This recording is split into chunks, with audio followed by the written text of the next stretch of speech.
Meanwhile, Cash's superhero team tries to help a person on the street, but instead they scare her and accidentally activate her goo power, which makes her mad at them. At that moment, a man asks for help because he's been locked out of his apartment, so they choose Ade for the mission.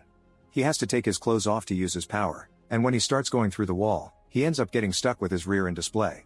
Gregor decides to leave Cash with Ade and takes the others to a bar. Moments later, Cash gets a call from Gregor asking for his help. Cash rushes to find the team, leaving Ade alone. The group is currently in a tough fight outside the bar and Gregor wants Cash to rewind time to avoid it, but Cash can only go back for 10 seconds and it isn't enough no matter how many times he tries. Suddenly a thug goes after Cash, who pretends he doesn't know the others and runs away. At home, Carrie finally snaps over the lack of satisfaction and goes to see Gordon with the excuse of returning his glove. She begins crying and begs for his help, but when Gordon reaches out, Carrie admits she can't do this. To apologize, she calls Gordon a hero for helping her, which puts Gordon in a much better mood and he starts helping other women from then on. While Carrie reunites with Cash, Jen finds Gizzlord outside their apartment and tells him that the pub was a dead end. They bond over their fears of discovering who they truly are, and when they're about to come closer, they're interrupted by a text from Luke asking for his sock. The next day, Ade is still stuck on the wall for everyone to see. In the meantime, Jen and Carrie go to their former high school to attend Andy's graduation, and Carrie can't stop imagining what it would have been like to have the perfect graduation ceremony. When the family is approached by another student's mother, Mary pretends that Jen can read minds, but the lie backfires when Jen laughs as the woman tries to telepathically tell her that a teacher died. At that moment, Ian senses that someone nearby is distressed, so he blindfolds himself to enhance his power and find that person. Frustrated, Jen drags Carrie into a closet to drink the alcohol they hid there many years ago. Suddenly they panic when hear the voice of Rebecca, the girl that used to harass them in high school. However, she's now very nice and even works as a teacher. Rebecca explains that she has the power to revisit memories, which has made her realize how horrible she used to be and made her a better person. Jen doesn't believe her and asks for money as an apology. After Rebecca pays, she notices that Carrie is very tense and takes her to the staff room to share some tea. Now they're alone, Rebecca can point out that Jen was an awful friend to Carrie and proves it by showing her some school memories. The day Carrie was supposed to receive an award, Jen made her stay with her as moral support while she took a pregnancy test. Later on graduation day, Jen didn't want her mom to know she dropped out of school and borrowed Carrie's graduation gown but didn't return it in time, so Carrie's picture was ruined. Rebecca tells Carrie she needs to stand up for herself. Meanwhile, Jen hides in the bathroom to drink and overhears Andy talking to her girlfriend. It turns out Andy lied about getting into the conservatoire and she isn't dating her girlfriend anymore, both consequences of her super strength. As soon as the ex leaves, Jen confronts Andy, who agrees to do anything if Jen keeps the secret. The sisters return to the party and Jen forces Andy to do the family dance, which embarrasses her in front of everyone. Next, Jen gives Andy an embarrassing speech to read. When Andy accepts her award, she reads the awful words and gets furious, so she decides to mock her sister back, causing Jen to reveal her secrets. A devastated Andy runs away in tears and Ian realizes that the distressed person he was sensing had been his own daughter.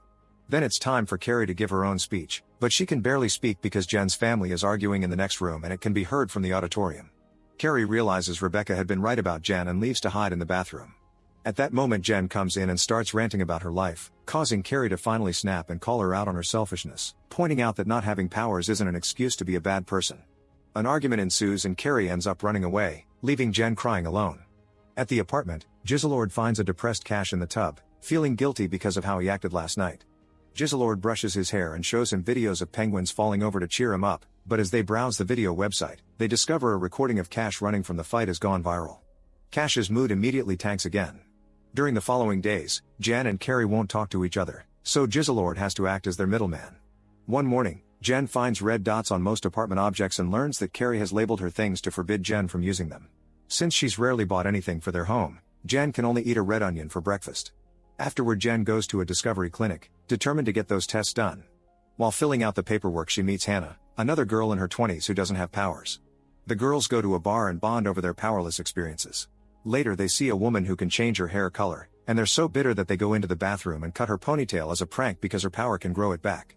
However, they soon discover they cut the wrong woman's hair, so they have to run away.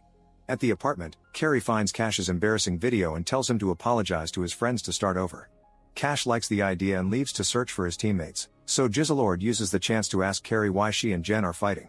While Carrie rants about Jen, she finds their puzzle collection and thinks about all their happy times playing, lamenting not finishing them together. When Jen comes back, she says she's got a new best friend and claims that the jigsaw collection is hers, so Carrie retaliates by refusing to summon Jen's dad anymore. Meanwhile, Cash visits Seb, who is going to Florida to forget about what happened. Cash apologizes and gifts him some chocolate, making Seb cry and hug him as he requests to come along. Then Cash and Seb visit Ade, who accepts Cash's apology and agrees they should bring the team back together. Next they visit Gregor and Cash tries to apologize, only to discover Gregor and Randall have formed their own team with the other rejects. Gregor starts making fun of his previous teammates, and a furious Cash challenges him to a fight. Since Gregor has super speed, Cash loses pretty quickly, so in the end he decides to rewind time and punch Gregor as soon as he opens the door. Then he invites Randall to join them. Later Jen meets with Hannah and is shocked to hear she won't go to the clinic anymore. The girls decide to spend the day having fun together and discuss the idea of forming a group for those with no powers while shooting toy darts at flying people. At that moment Luke flies by and Jen hides the toy gun, which upsets Hannah. To make it up to her, Jen agrees to sneak into the clinic to trash the offices, even relieving herself on a desk. Suddenly Hannah disappears and discovers she has teleportation powers, and when Jen gets jealous, Hannah promises nothing will change between them. However, when a guard finds them, Hannah immediately disappears. Afterward at the apartment, Jen checks social media and is upset to discover Hannah is hanging out with Luke. Giselord tells her that Carrie wants to finish the puzzle together, pointing out they should make up. Jen goes to see Carrie and they start working on the puzzle, starting in an awkward mood but slowly patching up their friendship.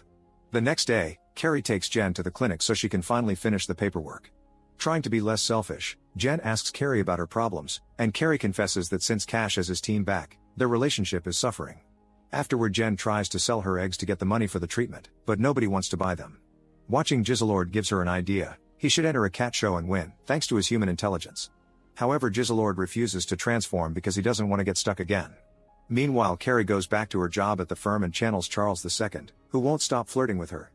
Carrie is so flattered and fascinated by him that later at home she summons him again and they spend the whole afternoon chatting. She uses a mirror to show Charles how she looks and he flatters her even more. Afterward she tries to have a whole date day with Cash, but he has a mission and promises to see her later. Disappointed, Carrie decides to take Charles goes to the museum, where he sees the paintings they've done of him.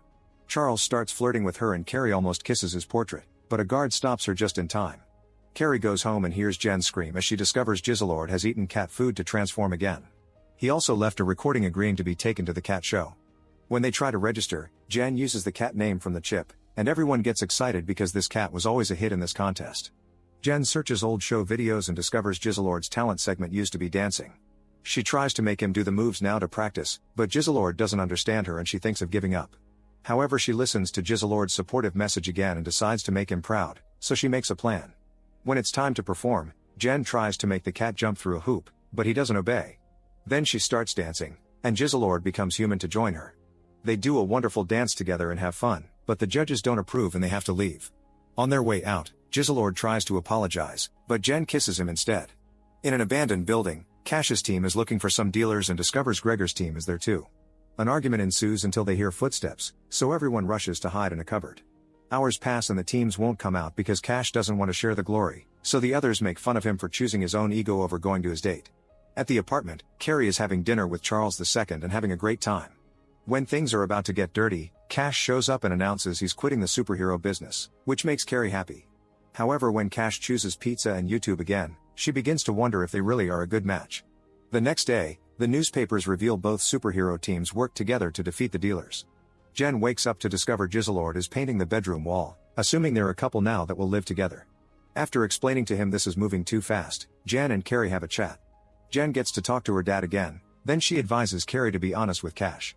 Carrie tries to break up with him, but he announces he's throwing a party for her so she saves it for later. In the evening, Carrie is really touched to see Cash has made all the decorations to celebrate his beloved girlfriend, but Jen reminds her to stand up for herself. Then Jen is shocked to discover Mary is there criticizing every aspect of the room and Jen's looks. Frustrated, she sends her to talk to another guest who turns out to be Gordon, looking cooler and more confident. Mary mingles around and ends up chatting to Giselord, who tells her Jen can't afford the clinic. A hurt Mary can't believe her daughter wouldn't share that with her family. Meanwhile, Carrie finally tells Cash that she feels like she's his mom more than his girlfriend. Cash wants to know how to fix it, so Carrie tells him to get a job. Then he rewinds time and before she can talk to him, he pretends he's on the phone arranging an interview, impressing her. However, as soon as she's out of sight, Cash hides in the bathroom with Randall to panic because he's been avoiding the breakup talk. It turns out Cash has been awake for 28 hours and turned back time every time Carrie tried to break up with him. Randall gives him an energy drink to keep his power active, then the duo goes out to buy lots of cans. Jen watches them from afar until she bumps into Luke, who is worried because she has been ignoring his texts. Suddenly Jizzlord interrupts them and introduces himself as Jen's boyfriend, so she drags him away to scold him for going too fast and says they need some time off. At that moment Cash tells her someone is in her room, and Jen rushes in to discover her mom hacking into her computer. An argument ensues over their disastrous relationship, but things calm down when the topic of Jen's dead dad comes up. Feeling guilty, Jen asks Mary to stay. In the meantime Cash tries to dance with Carrie, who notices a dead flower in his pocket. Her own flower is still fine, which makes him realize Cash has been rewinding time a lot. Carrie hides with Jen and they start ranting about Cash, unaware that Jizzlord is leaving the apartment for good. Jen tells Carrie about the energy drinks, so Carrie goes to the bathroom to empty the cans into the toilet while Jen sends Cash to watch her. Crying, Carrie finally breaks up with him, and no matter how many times Cash rewinds, he can't prevent it from happening. Back to Jen, she gets excited when Luke offers to take her flying, but he refuses to touch her in front of everyone and takes her outside. Then he starts complaining about Jizzlord, and Jen realizes he's just jealous. She defends Jizzlord and realizes how much he means to her, so she dumps Luke and returns to the party. Jen gets desperate when she can't find Jizzlord anywhere and goes outside to search for him, running after a cat down the street.